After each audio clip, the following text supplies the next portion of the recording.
केवल सत्य, असत्य तो बोलना ही नहीं चाहिए। क्यों नहीं बोलना चाहिए बोलो?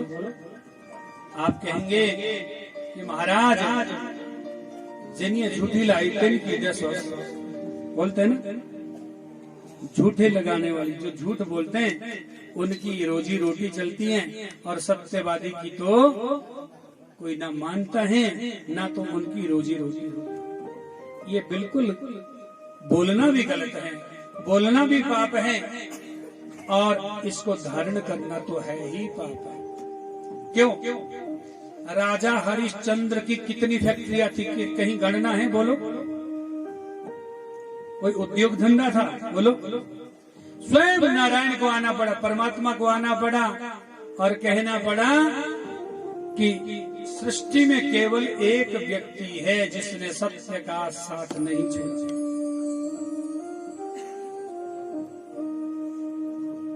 कि क्रोध न छोड़ा, लोभ न छोड़ा, सत्य वचन क्यों छोड़ दिया तूने, राम जपन क्यों छोड़ दिया तूने, राम जपन क्यों छोड़ दिया।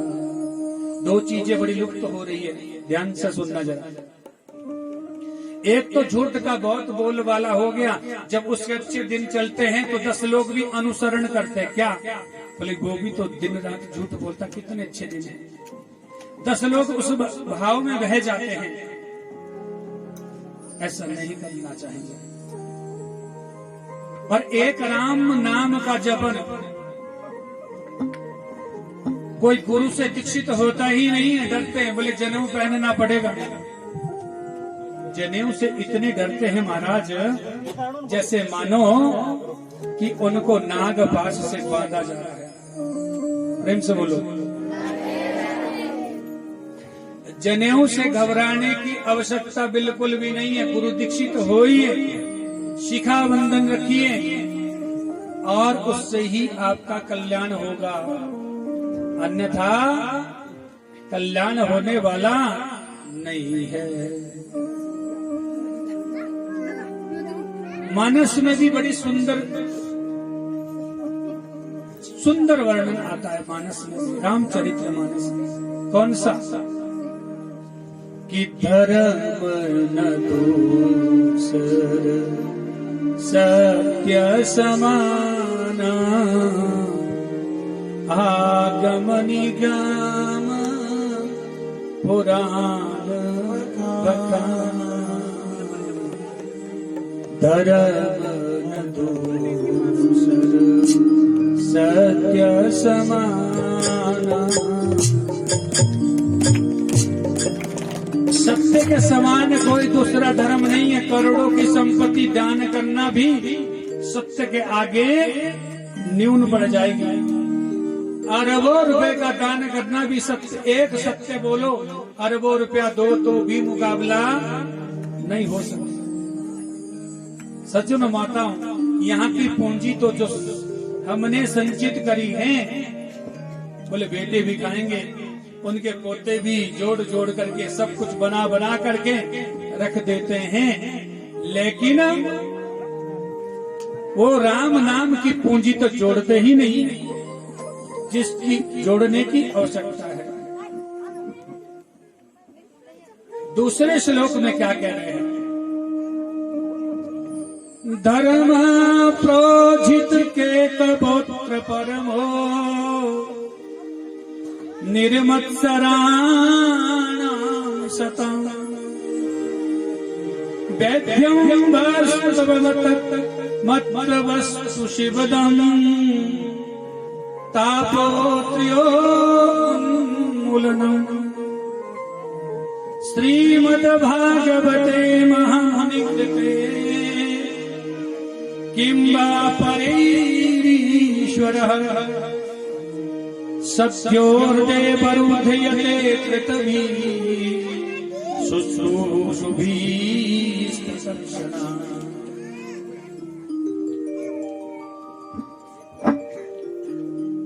कि सोई सेवक प्रियतमा मम सोई मम अनुशासन माने ही योगी सोई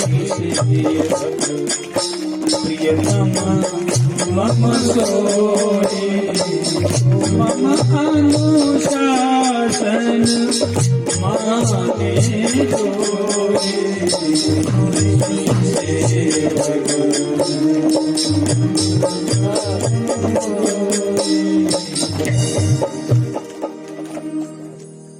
बोले धर्म कौन सा है? धर्म किसको कहते हैं? कहते हैं सज्जनों, सबसे बड़ा जो धर्म है निष्कपट संत जो है श्री कृष्ण भगवान है। चीने ना गाड़ी चाहिए, ना बंगला चाहिए, ना कोई फ्लैट चाहिए, ना कोई मकान चाहिए, ना कोई दुकान चाहिए। और ऐसा ही हम सबको भी क्या करना चाहिए धर्म के लिए? बोले निष्काम होकर के उसकी क्या करनी चाहिए? बोले भक्ति करनी चाहिए। निष्काम का अर्थ यहाँ क्या हुआ? बदले में हम क्या करते हैं? पिछले कल संग्राम थी ना, मंदिर में जाते हैं, क्या 1 रुपया चढ़ाते हैं, मांगते कितना 1 रुपये के बदले? प्रेम से बोलो। बच्चों की पढ़ाई भी होनी चाहिए अव्वल, और नौकरी चाहिए भगवान लागे जी में जो लक्षण सही हो बढ़िया। और क्या क्या मांगते हैं 1 रुपये के बदले? बोलो शर्म नहीं आई ना? 1 रुपये के बदले मांगते हुए बोलो शर्म आई? आनी तो चाहिए ना। कितना मांग रहे हैं बताओ? और अगर 10 चढ़ा दिए तो उससे द्विगुना, फिर 50 चढ़ा लिया तो 10 गुना। लेकिन निष्काम तो नहीं हुआ ना, ये तो सकाम हो गया। कामना के सहित जो होता है वो सकाम हो गया, और कामना से जो रहित होता है वो निष्काम हो गया। इसमें फर्क है, जरा ध्यान से समझना। निष्काम और सकाम में बड़ा अंतर है महाराज। यदि प्रभु से हम प्रेम करें ना, मांगे बदले में कुछ भी नहीं।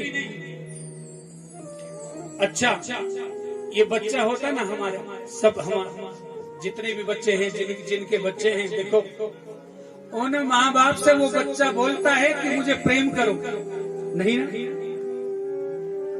माँ बाप का प्रेम स्वतः ही है ना उनसे, बिल्कुल अटैचमेंट। चाहे बच्चा गालियां भी दे रहा है, बेटा लात भी मार रहा है, फाइटिंग भी कर रहा है, तो भी माँ बाप के लिए वो लात रहा है। अच्छा, फिर उनको क्रोध क्यों नहीं आया? उन्होंने श्राप क्यों नहीं दिया? ठीक इसी प्रकार से समझो कि दुनिया में रह करके हमें उस रुपया के बदले जब कुछ चढ़ाओ तो कुछ ना मांगो भाई, क्योंकि उसको पता है उस देवता को। देवता का अर्थ क्या होता है? देवता का अर्थ होता जो देता है। तब तो उसका नाम लेवता होना था, बोलो।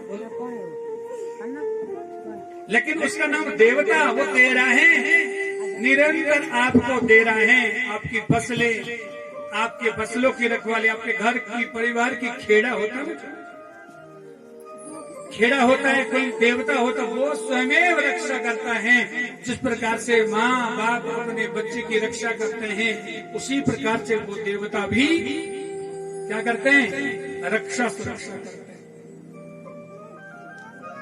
बोले निष्काम हो करके प्रभु की भक्ति करो।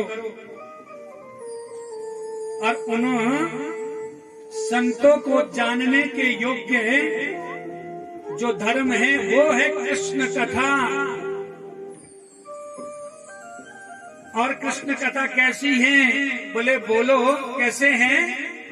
कि शिवम कल्याणम दद्याति, शिवम कल्याणम ददाति।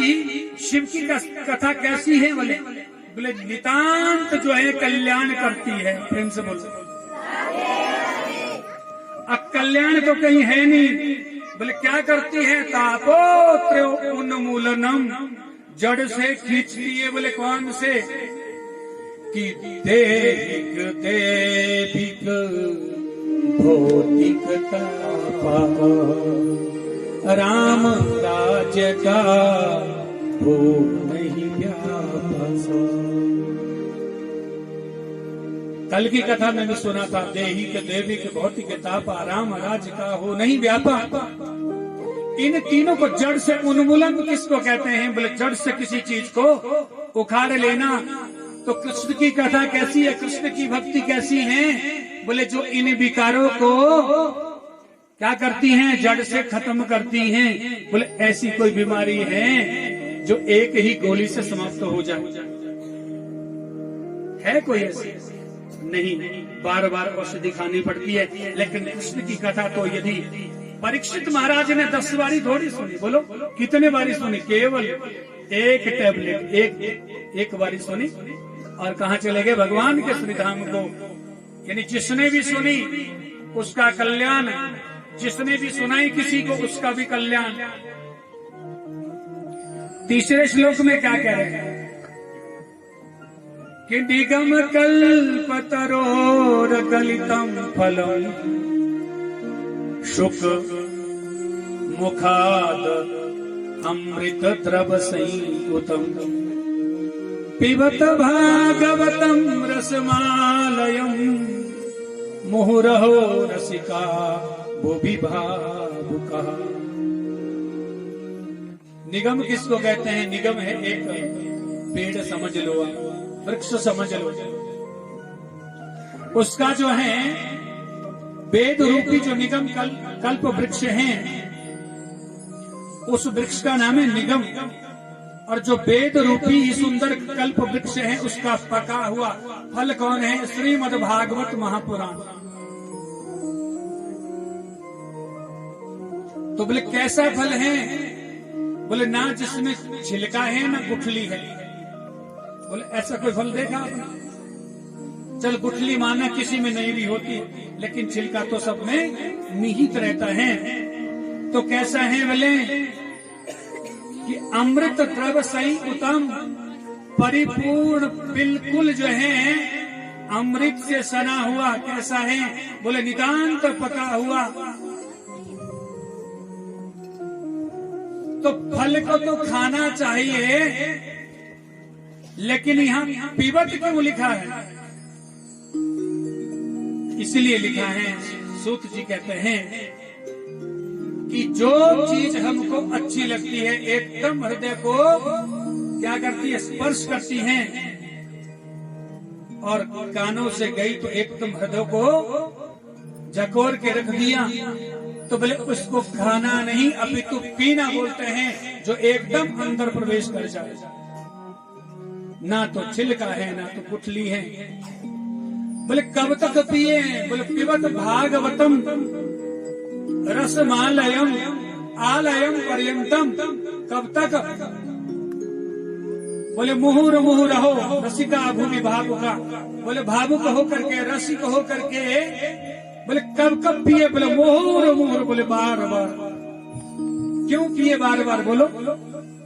आप कहेंगे कि सुखदेव जी ने परीक्षित को कथा सुनाई तो एक बार, लेकिन हम संसार के लोग बार बार क्यों पिए?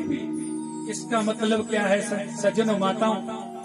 सप्ताह बैठ गई आपके गांव में, कथा सुन ली, कथा पंडाल से बाहर चले गए, संसार में घूम गए फोन से। हाँ भैया क्या हाल है?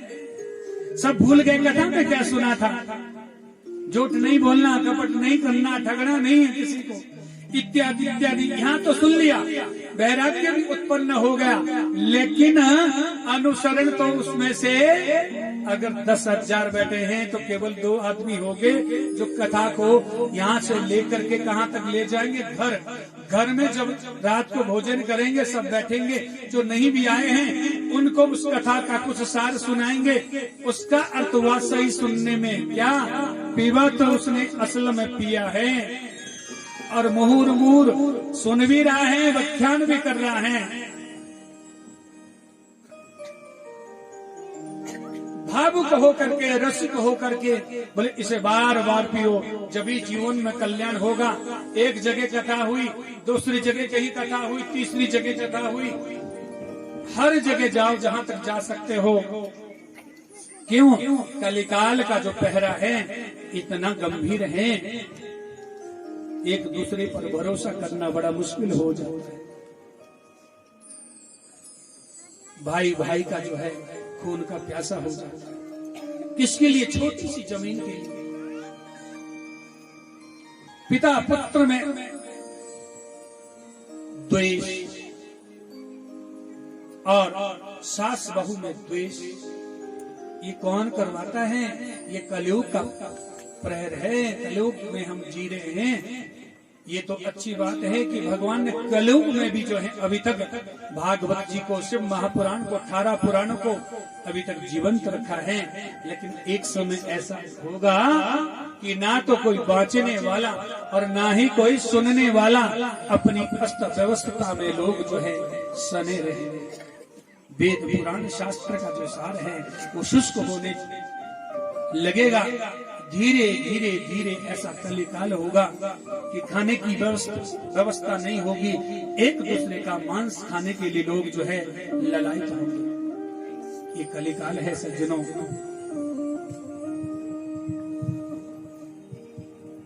और ऐसा सुनो कि बिल्कुल आपको कानों से बिल्कुल उतर करके हृदय अंगत हो जाए। एक समय की बात है सज्जनों, एक सुनियार ने 2 मूर्ति बनाई। कितने किलो की? 8-8 किलो। बराबर सोना है, बराबर चांदी है, बराबर सारी धातु, अष्ट धातुओं की मूर्ति बना दी। एक बहुत बड़े मैदान में रख दी और एक मूर्ति के ऊपर लिख दिया 10,000 की है, एक के ऊपर लिख दिया है 1 लाख रुपये की है। सब गए, भार देखा, एक बराबर। सब कहते हैं एक जिसमें 1 लाख लिखा हुआ है ये अवश्य में इसमें सोना ज्यादा है। कितने प्रतिशत लोगों ने ये बुद्धि लगाई? 99% लोगों ने। लेकिन एक व्यक्ति ऐसा था बीच में, संत प्रवृत्ति का, उसने कहा मैं कहूंगा इसमें क्या है, सोना ज्यादा है या भार ज्यादा है। उसने सुतली होती ना, सुतली को बांटा। जो 10,000 की मूर्ति थी उसके कान से यहां से, जैसे यहां से डाला इधर को निकल गया। प्रेम से बोलो। और जो 1 लाख रुपये की मूर्ति थी उसके जैसे डोरी यहां डाली तो सीधी हृदय में चली गई। तो संत ने कहा यही फर्क है, जब भी हम कोई अच्छी बात सुनते हैं तो उसको हम हल्के में लेते हैं, इधर से निकाल देते हैं, तो उसकी कीमत क्या हो जाती है? 10,000, यानी निम्न स्तर की। और जब किसी चीज को हम गंभीरता से अध्ययन करते हैं, गंभीरता से अपने पास संजो करके रखते हैं, तो उसकी कीमत लाखों में हो जाती है। प्रेम से बोलो। ऐसी क्या है राम कथा, ऐसी क्या है कृष्ण कथा। रामचरितमानस में बड़ा सुंदर वर्णन दिया है कि रामचरित जय सुनत अघाई,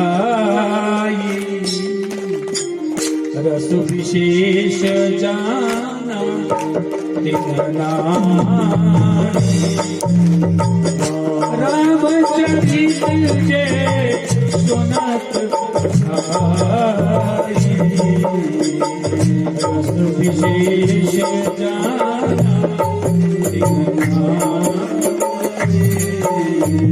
अब सावधान कर दिया। और क्या कि जिन हरि कथा सुनी नहीं गाना, जिन हरि कथा सुनी नहीं गाना,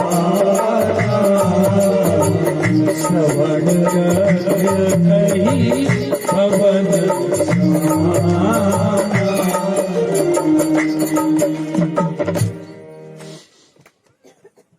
रामचरित जय सुरत अघाई, रस विशेष जाना तिन नाही। ये तो रस है भैया, राम नाम का, कृष्ण नाम का, शिव नाम का, दुर्गा नाम का, कि जिन हरि कथा सुनी नहीं काना,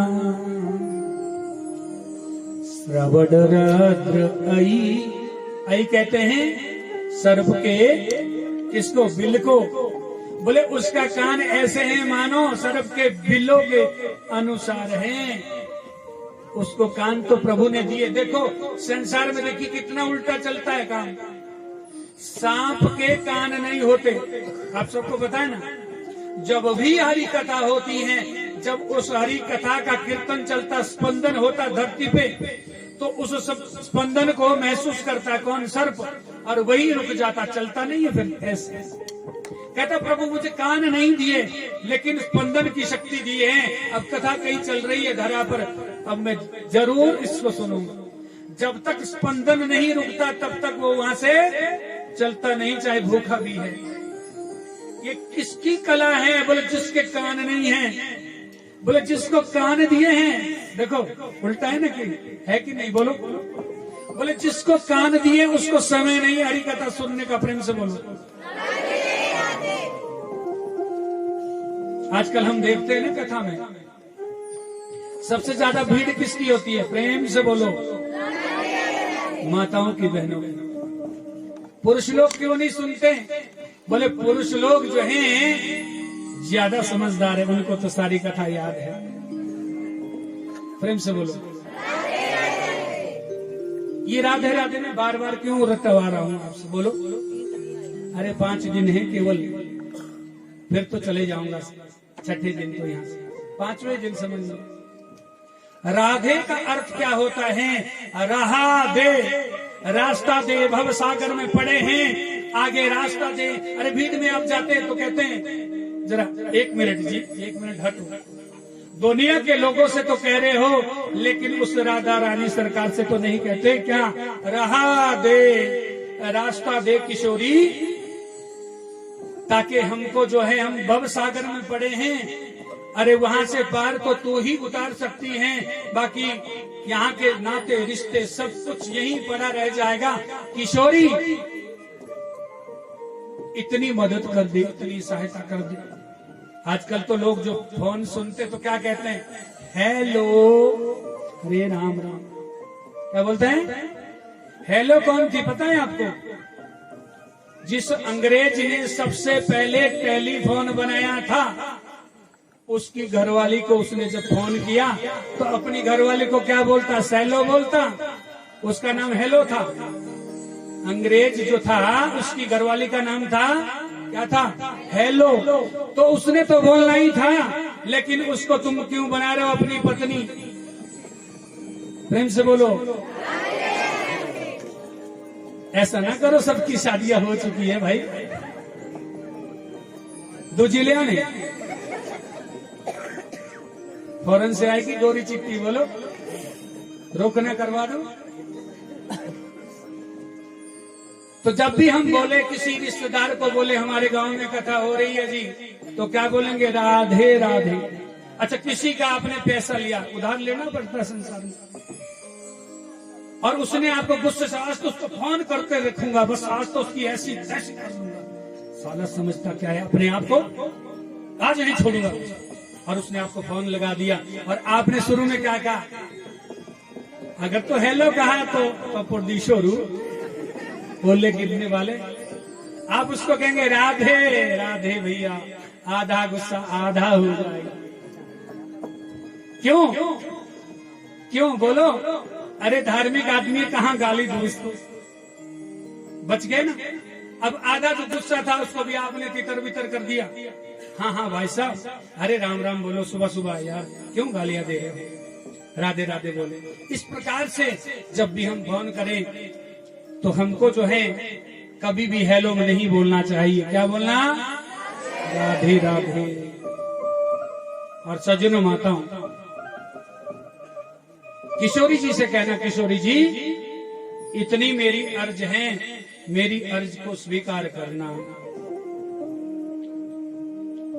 कि किशोरी कुछ ऐसा इंतजाम हो जाए कि जुभा पे राधा राधा राधा नाम हो जाए।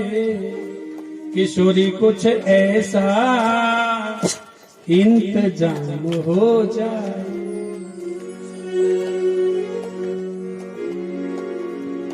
प्रेम से बोलो। तालियों के सेवा सब देंगे।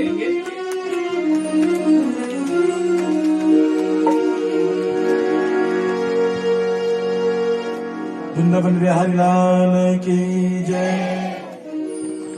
श्री राधे राधे श्री राधे श्री राधे ओ श्री राधे श्री राधे श्री राधे श्री राधे श्री राधे श्री राधे श्री राधे राधे श्री राधे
बिहारी लाल की प्यारे महाराज की जय जय श्री राम।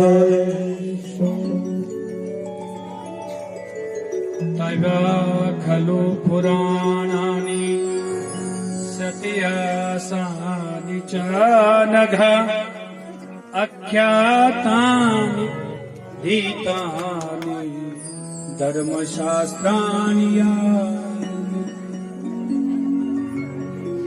सूत जी से आज जो है धर्म की परिभाषा भी पूछते कौन 88,000 ऋषि मुनि और साथ में कहते हैं एक प्रश्न करके हमारा मन नहीं भरता। सूत जी कहते हैं कितने करेंगे?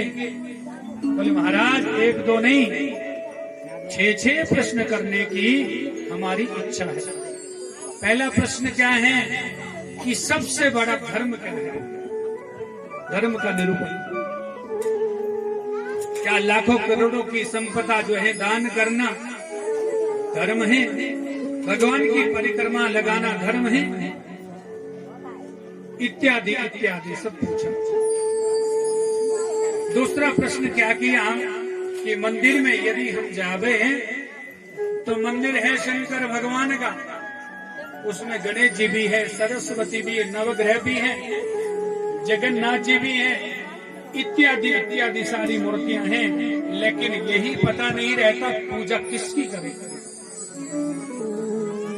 तीसरा जो प्रश्न हुआ है कि परमात्मा का नाम अजन्मा है तो देवकी सुत गोविंदम वासुदेव जगतपते, ये फिर कौन है? दशरथ नंदन रामचंद्र भगवान। अगर अजन्मा है तो इनका जन्म कैसे हुआ? चौथी बात है कि कुछ कहते हैं भगवान के 10 अवतार है, कुछ कहते हैं 21 अवतार हैं। वास्तव में भगवान के अवतार है कितने? पांचवा प्रश्न क्या पूछता है कि 18,000 श्लोकों की संगीता है श्रीमद् भागवत महापुराण का, एक एक श्लोक को गा करके उसका अनुवाद किया जावे या सार उसका निकाल करके श्रोता के हृदंगत करवाया जाए। कौन वक्ता श्रेष्ठ है? छठा प्रश्न क्या पूछा कि ब्रूहि योगेश्वरे कृष्णे ब्रह्मण्ये धर्म वर्मणि स्वाम काष्ठामधुनो प्रेते धर्म का शरणं गतः। सजनों, जब भगवान ने इस धराधाम पर जो है कृष्ण ने लीला संपन्न करते हुए भगवान जब अपने धराधाम को जा रहे थे तो बोले धर्म किसकी शरण में गया? धर्म कहा शरणं गतः। ये भी हमको बतलाने की कृपा करें। सजनों, 6 प्रश्नों का उत्तर आपको थोड़ी देर के बाद मिलेगा। आप कथा भूलना मत। आगे का प्रसंग इसके साथ जुड़ा हुआ है, उसको मैं पहले पूरा करूं, तब इन 6 प्रश्नों का उत्तर आपको अवश्य मैं दूंगा। सजनों, ऋषियों ने फिर पूछा महाराज, इतना उत्तम प्रश्न पूछा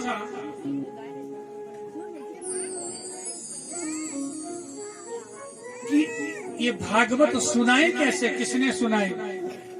सूत जी कहते हैं बोले सुखदेव जी ने। बोले सुखदेव जी का प्राकट्य कैसे हुआ? सूत जी कहते हैं एक समय की बात है, गौलोक जो धाम है ना, गौलोक, वहां की जो स्वामिनी, वहां की जो मालकिन है वो कौन है? राधा रानी सरकार। पूरा धाम उनके अधीन है। और वो गाय ऐसी है महाराज जो लक्ष्मी की परवाह भी नहीं करती। प्रेम से बोलो। इतनी धेनुएं हैं वहां पर। एक समय जो है महाराज सबकी पूजा होने लगी गाय में, सबकी पूजा, लेकिन पूजा किसकी नहीं हुई? लक्ष्मी की। लक्ष्मी ने सोचा मैं भी गौ लोक धाम जाकर के कहीं हिस्सा मांग लूंगी शरीर का और वास कर लूंगी। जब सभी देवी देवताओं की पूजा होती है मेरी पूजा भी होगी। लक्ष्मी माता गौलोक धाम में गई, गौ माता से कह रही है तुम में 33 करोड़ देवी देवताओं का वास है, मुझे भी स्थान दे दो। तो लक्ष्मी को उन गौ माता ने क्या जवाब दिया, जरा सुन करके आपको हैरानी होगी। कहती हमें तुम्हारी जरूरत नहीं है, चली जाओ यहां से। लक्ष्मी को, जिस लक्ष्मी की आवश्यकता शंकर भगवान को भी पड़ती है, जिस लक्ष्मी की कृपा से नारायण भी संपन्न है, वो गाय क्या कहती है हमें आवश्यकता नहीं है। देखो, और गाय माता इतना कह रही है तो जिस घर में भी जो है खूब गाय का दूध होता है ना, गौरस, उस घर में अन्न भी कम लगता है कि नहीं? बोलो, लगता है, क्योंकि ज्यादा दही से, छाछ से, माखन से, दूध से ही रज जाते हैं। प्रेम से बोलो। जब खेत में काम करने जाते हैं ना तो सबसे पहले क्या पूछते हैं? जो घर की सियानी होती है, छाल आशक फटते छा, उसी से आधा पेट भरेंगे। और इस धेनु में इतनी ताकत है सज्जनों माताओं, ये कहती लक्ष्मी हमें नहीं चाहिए। लक्ष्मी कहती कहीं तो जगह दे दो।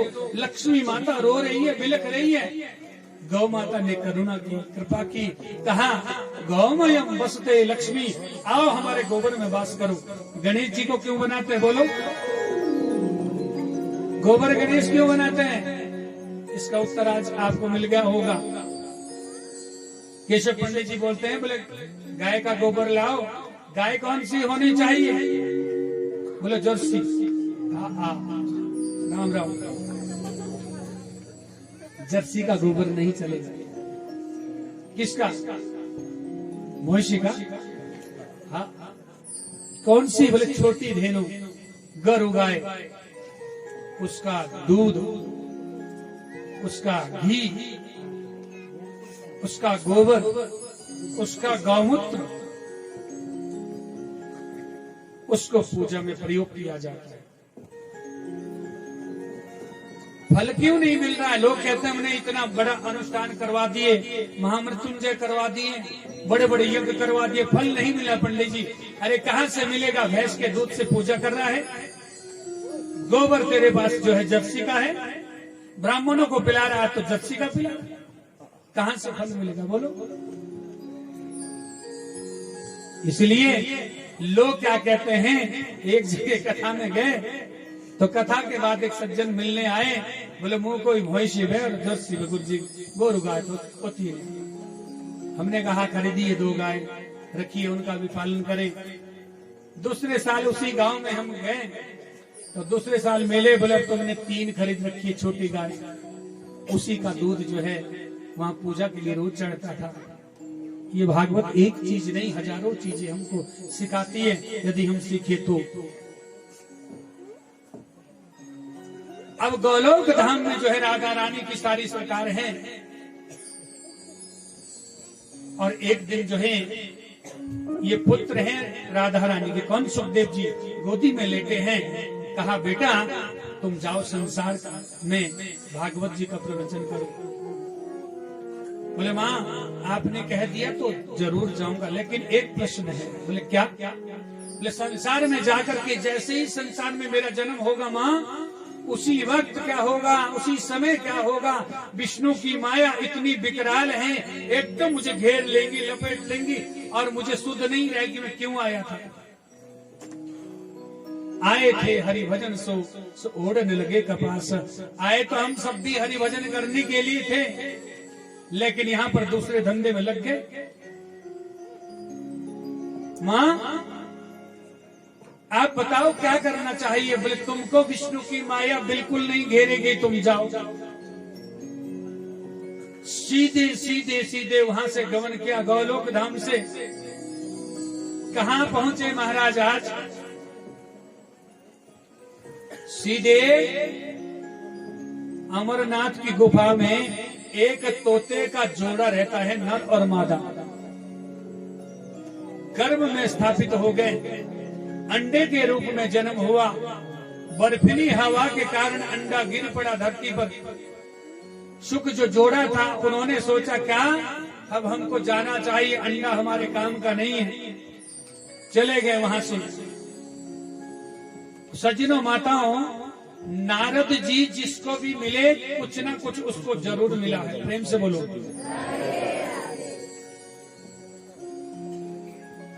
लेकिन अब नारद के मन में एक विचार आया। कौन सा विचार? बोले सब में क्या करवा रखा हूं झगड़ा, किस किस में? इंद्राणी में एक, ब्रह्माणी में दो, और किस किस में? विष्णु और लक्ष्मी में भी। अब बचे कौन? मेरा टारगेट और कौन है? बोले शंकर भगवान। बोले शंकर भगवान की जय। सीधे कैलाश पर गमन किया और कैलाश पर पहुंच करके नारायण नारायण मैया प्रणाम।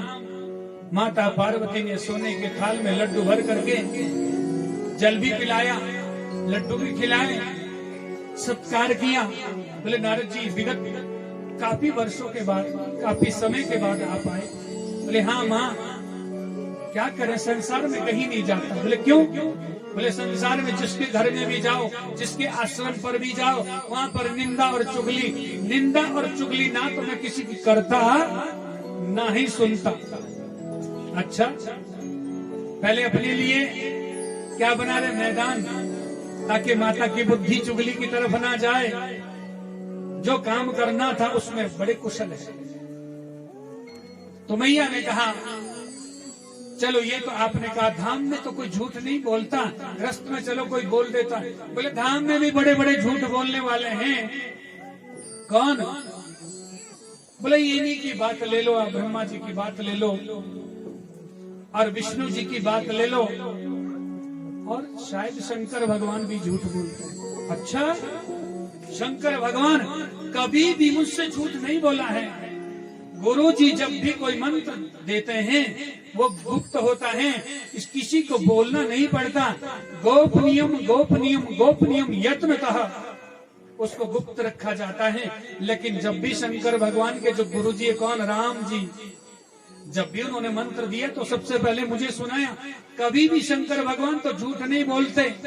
बोले मैया, नारद जी को हंसी आ गई। अगर कोई हंस जाए तो स्त्री क्या करती है? अब तो बोलो आप जरूर। स्त्री क्या सोचती है? अब तो दाल पूरी काली हो चुकी है। अब मैया ने फिर पूछा, नहीं नहीं बताओ आप कैसे कह रहे हो शंकर भगवान के? क्या झूठ बोला? लेकिन मुझसे तो कभी झूठ नहीं बोला। बोले आप ही से बोला है मां। क्या? बोले इतना पूछना भोलेनाथ से कि उनके गले में जो मुंडों की माला है किसकी है, जरा इतना पूछना। अच्छा मैया मैं चलता हूँ। नारायण, पूरी फूंक भर दी दोनों कानों में। मैया के पास वस्त्र कैसे पहने हुए थे? अच्छे। लेकिन अब एकदम कौन भवन में चली गई। रूठने वाला कक्ष होता है, अब भी होता है। विवेक जी आपने बनाया कमरा रूठने के लिए। श्यामा रूठती नहीं? अरे बहुत अच्छी बात। तो कैसा कक्ष होता? अब कक्ष की जरूरत नहीं है। चूल्हे के पास कहीं भी बैठी हैं तो पहले ही बोल दे, क्या थे मर रो हथियार, क्या थे उठ रहा। अब तो कक्ष की आवश्यकता नहीं है, पहले ही बौछार हो जाती है कभी कभी। तो जैसे ही महाराज शंकर भगवान पहुंचे, सीधे को भवन में गए। मैया मिट्टी से लोटपोट हो रही हैं। कहा देवी भजन में मन लग रहा है? बोले भजन तो कहाँ हो रहा है, यहाँ तो पाखंड हो रहा है, यहाँ तो झूठ आडंबर हो रहा है, इत्यादि इत्यादि। बोले देवी क्या हो गया? रास्ते में कौन मिले थे शंकर भगवान को? वही नारद जी। बोले महाराज जल्दी घर जाओ, मैया ने याद किया है। भगवान शंकर भी समझ गए कि कुछ जरूर हो चुका है। शंकर भगवान ने 2-4 बारी पूछा। माँ ने कहा तुमने मुझसे झूठ बोला है, और ऐसा झूठ बोला है जो किसी भी स्त्री से नहीं बोलना चाहिए। मैंने भी सोचा, आज मैंने विचार किया कि मुंडों की माला है तो है, लेकिन है किसकी? भगवान शंकर ने बड़े सहजता से जवाब दिया, उत्तर दिया। कहा देवी, जब भी तुमने शरीर छोड़ा तो शमशान में जाकर के तुम्हारा मुंड काट करके उसकी माला परिधान कर दी। क्यों? क्योंकि तुम्हारी किसी भी जन्म में मुझे विस्मृति ना हो जाए। तो बोले तब तो तुम झूठे नहीं, पाखंडी नहीं, महापाखंडी हो। बोले क्यों? बोले क्योंकि मुझे तो बार बार मरना पड़ रहा है, और तुमने कौन सा अमृत का घुट पी लिया कि तुम मरते ही नहीं। भगवान शंकर क्या कहते हैं कि मैंने अमर पद को प्राप्त करने वाली श्रीमद् भागवत महापुराण की कथा का श्रवण किया है। बोले कैसे सुनी जाती हैं, कहाँ सुनी जाती हैं? बोले उसके लिए बिल्कुल एकांत चाहिए। और क्या चाहिए? श्रोता और वक्ता का आपस में तारतम्य बनना चाहिए। और क्या चाहिए? कि बीच में नींद नहीं आनी चाहिए। और क्या होना चाहिए? बोले सुंदर जगह होनी चाहिए। प्रेम से बोलो राधे राधे। बोले चलो महाराज, कहाँ चले? अमरनाथ। सबसे पहले जो अमरनाथ गए होंगे उनको पता होगा जो मैं कथा कहूंगा। सबसे पहले किसको छोड़ा? नंदी महाराज को। क्यों? बोले हम पैदल चलेंगे। क्योंकि सींग वाले को, सींग वाले का मतलब, बोले कथा में वो नहीं जा सकते जो कथा की आलोचना करते हैं। सींग वाले बोलो, जो कथा की आलोचना करते हैं। अरे बैठने का ठीक नहीं था, बीच में पानी नहीं पिलाया, चाय नहीं पिलाई, क्या कथा करा? आलोचक वो कौन होते? सींग वाले। उसको छोड़ दिया, पहले नंदी को साइड में हो जा, किनारे लग जा। दूसरे नंबर पर किसको छोड़ा? क्या उसका नाम क्या पड़ गया? जहां पे नंदी को छोड़ा, नंदीग्राम।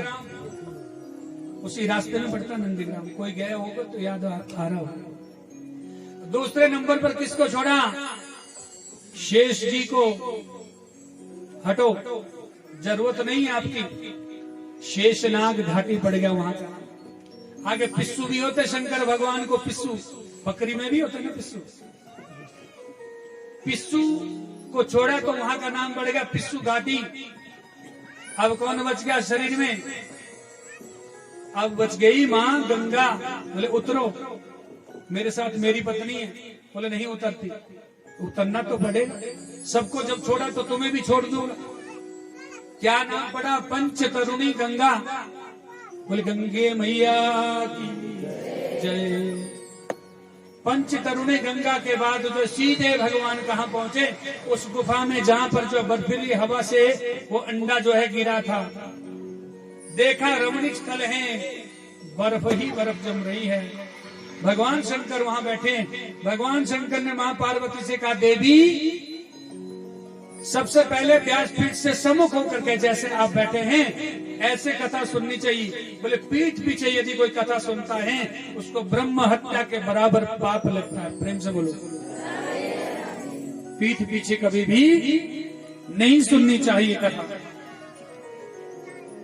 उसके बाद क्या कहा? देवी अब आपको बीच बीच में ओम ओम भी बोलना है, राधे राधे भी बोलना है, कृष्ण कृष्ण भी बोलना है। बोले बोलूंगी। बीच में ताली की सेवा भी देनी है। सब कुछ इतनी बातें जब समझाई सज्जनों माताओं, और अंतिम में कहा तीसरी बात, बोले बीच में आपने सोना नहीं है। क्योंकि कथा सुनने वाली एक ही माता है ना, और होते तो और सुन लेते।